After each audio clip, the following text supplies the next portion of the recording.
Okay, mink are the second smallest of the weasel family.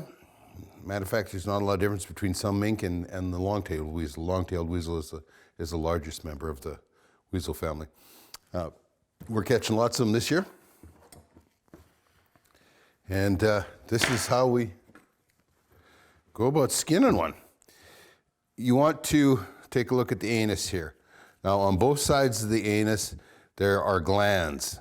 So I like to keep, which is what, I mean, as soon as you've got a mink in your hand, you know that they smell a lot more than a marten or a fisher does. And that is because of these glands. It's not lethal if you poke one. You're just going to be smelling that mink, right? It's not like a skunk, but you want to avoid that if you can, right? Take and run up. I'm just using a pelting knife. I think this one's a Zeph.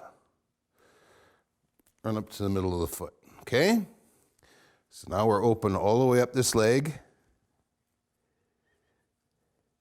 And we went up and around the vent here. I'm just being really careful because I don't want to open up that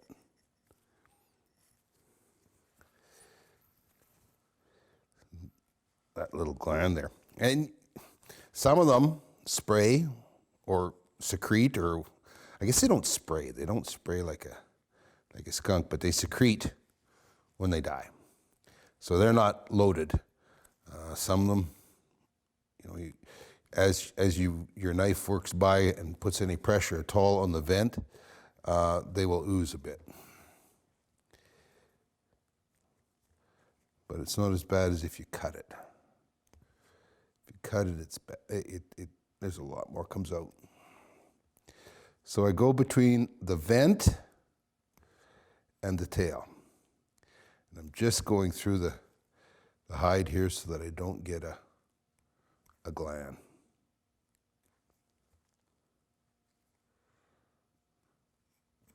There we go. Cut it around. Now I will go across here at the, if it's a female, you're going to take off the genitalia at the same time. This is a male. They're all males, so there's a penile bone in there that I'll show you that we take out. Now that's all opened up.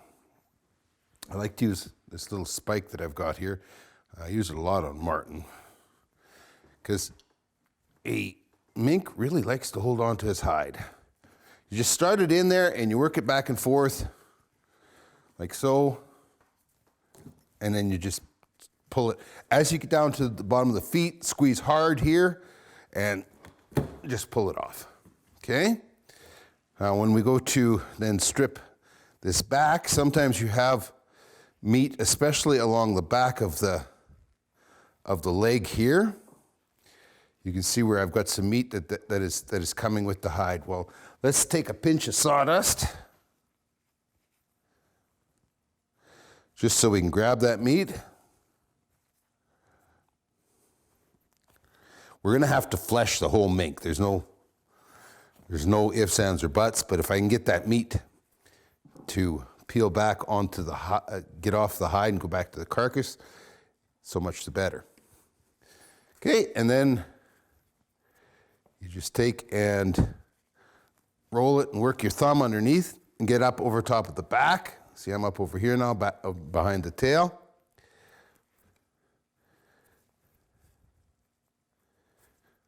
Okay.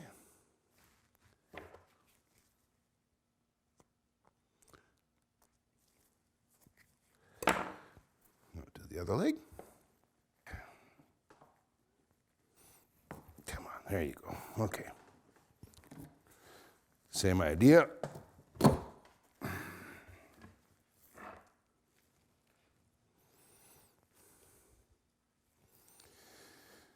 Work it down. So one thing about going to the inside of the leg, you usually don't get that meat that follows with the hide. And now I'm over top of the tail here. So this is awkward to do when you're trying to show and talk what you're doing rather than just let your hands, your muscle memory go to it. You want to just separate this last tissue and that around the vent so that it doesn't go off by being squeezed as you pull. The tail now is ready to come out.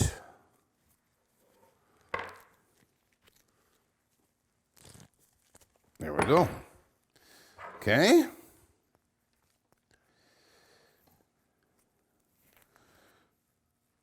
When you're doing this, you are pulling and pushing rolling your thumb in there, right? Okay?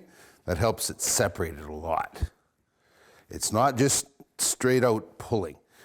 Okay, here we go to the penile bone.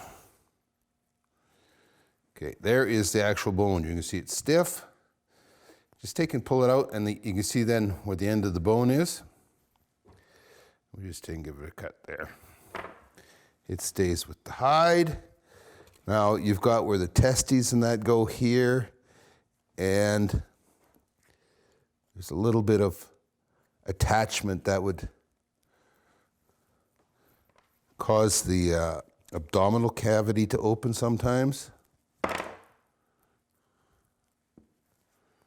Okay. Sometimes I'll take a little bit of my sawdust and I'll get it on there so that what the sawdust does just gives me traction.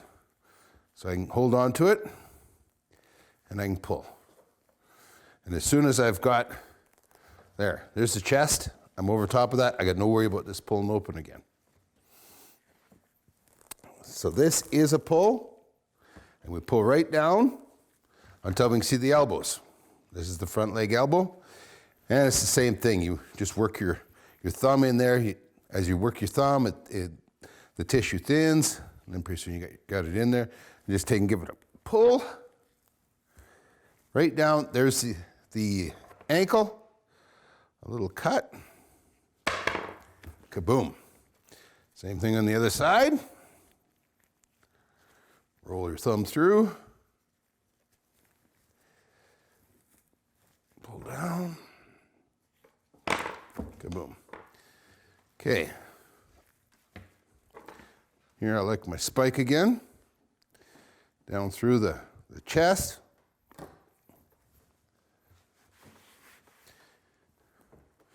And then I pull. And I pull nice, slow, steady pressure because the back of the head and neck has quite a bit of attachment here, as you can see, but I want to get down to expose those ears. Okay, there's my one ear. There's the other ear. Pull again, and now we're down to the eyes. You can see where the pits that the eyes are in.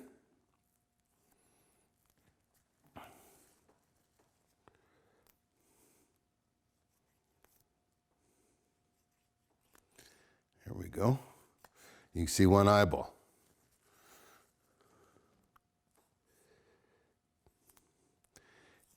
Keep riding your knife against the skull. You won't nick or make a mess on the fur. It's hard on the knife, no question. So once you clear the eyeballs, you need a little cut around the side of the chin. There. Give a bit of a pull.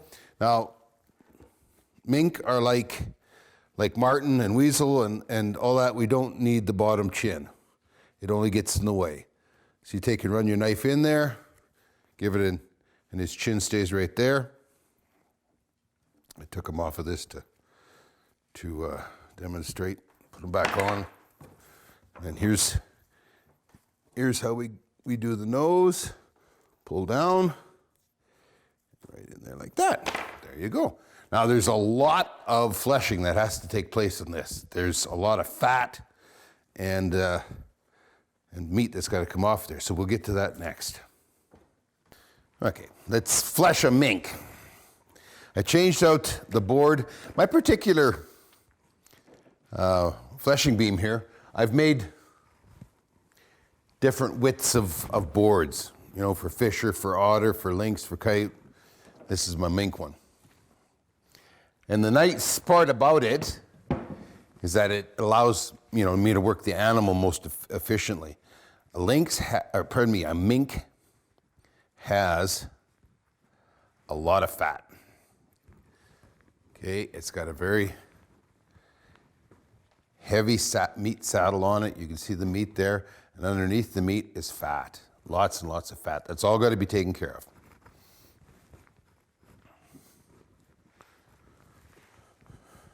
There's usually not much. I usually start in the middle of the back of the neck. There's usually not much there at all. There might be some on the sides. But I start up here, just work my way down. Usually you see there, as I get past the shoulders, that's where the first meat or anything shows up on the back of the mink. Okay. I like to use lots of sawdust. The side of his face needed a little bit there. There's a little bit of fat there going up into down the side of his neck and up to the leg here. I like sawdust, especially on the really greasy stuff like mink and otter. Just because it dries it so nicely. And it gives, it sticks to the fat and the flesh and that, and it gives it a little better traction so that it has a better, when you're pushing, it has a better pulling effect, right? It binds up there and you're not pushing so hard resting so hard on your knife. Not biggest chance to do damage. Plus at the end, you give it a snap and the sawdust is gone, and yet you can feel how dry already that hide is. Okay, that's pretty much it for up here. Now we get down to where the real business is. This is why I like my mink-sized board. I can shove it in the armpit.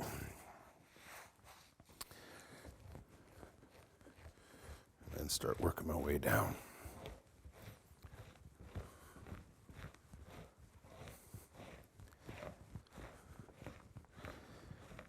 Not too much weight on your knife.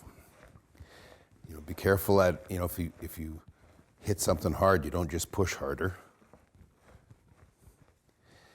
And a really bad habit that most people have, especially, I know I've had to break myself of it, is when I get really going, I have a tendency to push down, bring back up, push, and hit and push, right? Whereas you should really the knife should never be very far off of that hide. And that way you don't have the ability to jam down, catch an edge, and rip something. Next armpit.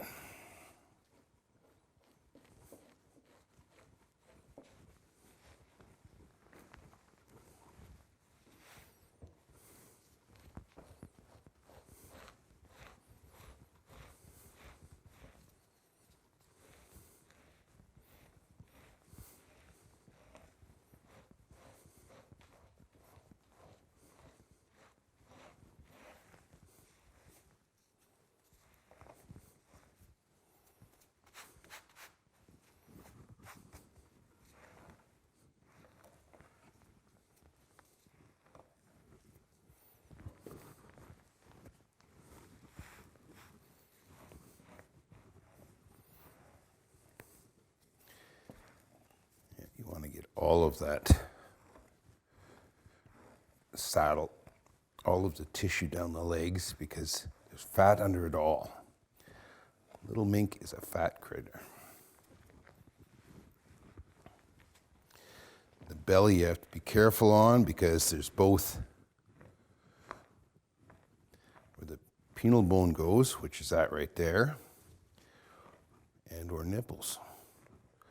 You don't want to snag any of them. And when I skinned it, you saw how I removed the penile bone, and I took and pulled it out till it was just a soft tissue. Well, that's what's left here is some soft tissue, and you don't end up with a hole that you're working around right until you clean that last tissue off. And that we're going to cut out of the way when we board it. Because mink is boarded the flesh out, you do what's called an inspection window, which allows your fur grader to look at your animal and grade it. That, where the penis bone goes out on a male, is just the perfect height. Or at least that's what we tell ourselves. The tail we will take care of once we board it.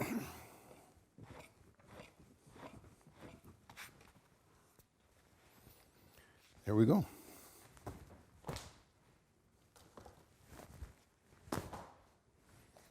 Look at that. That is so nice. And listen to how dry it is already, right? Mink are easy at this point, but they're going on the board. It's a matter of pulling them on the board and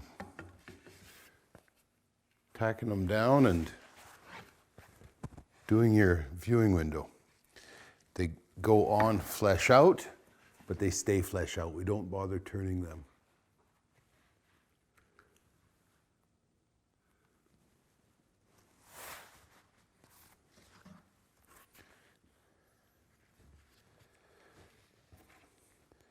The tail I treat the same as all the others. Open it up.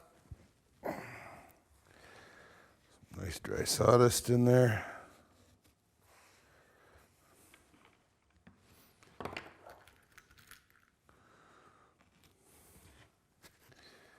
Okay, on mink, your legs are supposed to be on the same side as your tail.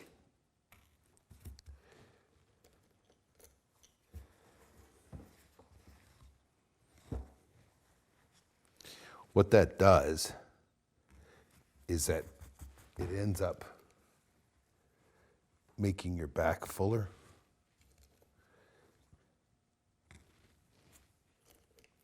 Mink, of course, are by length. They have different boards for males and females, large and small. Mine are all the same size here, so I can all use the same board. And even though they call it a mink board, it's not much different than a marten board.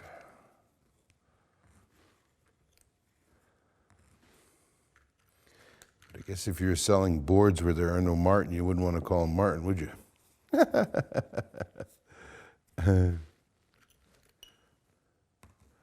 Okay.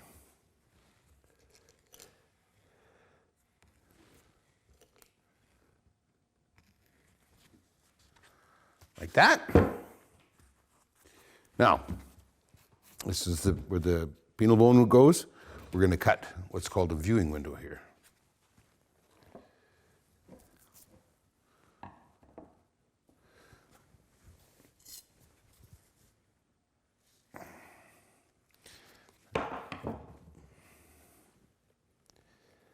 What this is for your fur grader.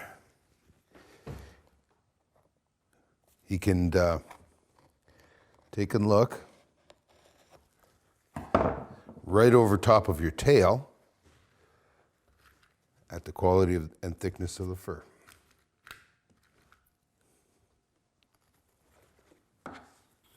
Bada bing. Not much to it. This guy we just let to set and dry, and it's done.